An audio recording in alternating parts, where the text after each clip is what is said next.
Today we're going to talk about the Siege of Fort Ticonderoga. It had been built by the French in 1755 during the French and Indian War, and the English took possession when they won the war. In my previous video, The Capture of Fort Ticonderoga, we learned that the Patriots captured the fort without a shot being fired in 1775 by Ethan Allen and his army. Well, now, it was July of 1777, and the American Revolution was in full swing.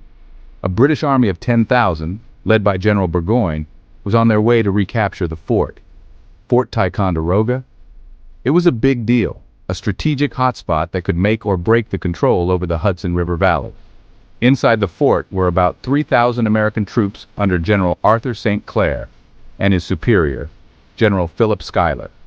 Once again, the Americans were outnumbered and outgunned.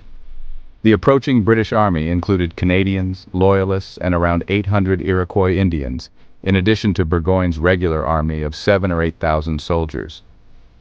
It is even said that a pregnant woman accompanied his army, as did Baroness Riedesel and her 3 small children. Burgoyne's forces secretly dragged their cannons up to the top of Sugarloaf, now called Mount Defiance. Mount Defiance overlooked Fort Ticonderoga, and the British were ready to attack.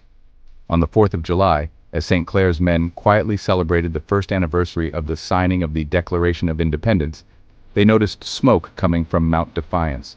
Some of the Indians fighting for the British had lit a fire, exposing their location to the Americans. When they investigated and saw what they were up against, they knew they didn't stand a chance.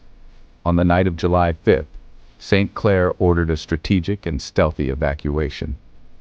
Under the cover of darkness, the American troops slipped away, leaving the fort to the British. It was a retreat, but a smart one. He opted to save his men rather than the fort. The next morning, Burgoyne's men marched in, only to find the fort empty. The Americans may have surrendered the fort, but they weren't surrendering the fight. So, what's the takeaway? Choose your battles wisely. If the Americans had resisted every attack by the British, they would have been wiped out, little by little. Fort Ticonderoga may have fallen, but the spirit of the revolution stayed strong, and there were many more battles to fight. Thanks for watching. Don't forget to like, share, and subscribe to hear all about the next battle.